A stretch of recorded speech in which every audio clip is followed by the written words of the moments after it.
जय महाराज जी की। देखो वो श्री आशुतोष महाराज जी का शिष्य है।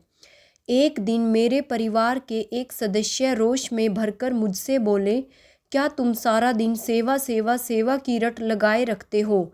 इतनी सेवा करने के बाद भी आज तक तुम्हें प्राप्त क्या हुआ है? कुछ भी तो नहीं। लोगों की नज़रों में भी तुम्हारा कोई स्थान नहीं है। लेकिन मेरा जीवन देखो, मेरा अपना घर है, मेरे पास किसी चीज़ की कोई कमी नहीं है। लोग भी मुझे बहुत पसंद करते हैं और संसार में मेरा अच्छा नाम है। और तुम? वे बोलते रहे और मैं चुपचाप सुनता रहा। मुझे गुरु घर में सेवा करके क्या मिला है, यह या तो मैं जानता हूँ या मेरे सतगुरु। इस बात को लगभग एक सप्ताह बीत गया। एक दिन जब मैं साधना में बैठा तो मेरे भीतर अपने संबंधी के वे कटाक्ष भरे शब्द चलने लगे। एक पल के लिए मुझे लगा वो ठीक ही तो कह रहे थे। मेरे पास तो कुछ भी नहीं है, मैं तो अपने गुरुदेव को भी अच्छे से कुछ अर्पित नहीं कर पाता हूँ। यह सोच मेरी आंखों से आंसू बहने लगे।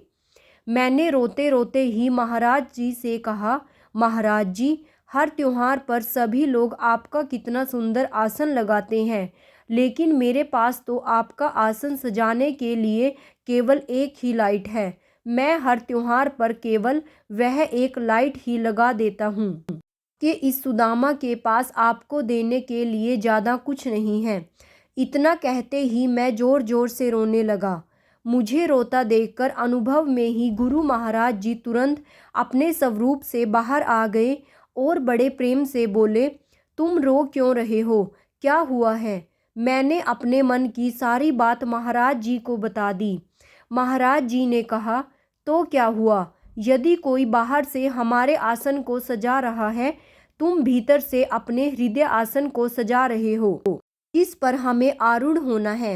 हो सकता है कि कोई बाहर से कमा रहा हो, संसारिक संपदा को अर्जित कर रहा हो, पर तुम भीतर से कमा रहे हो।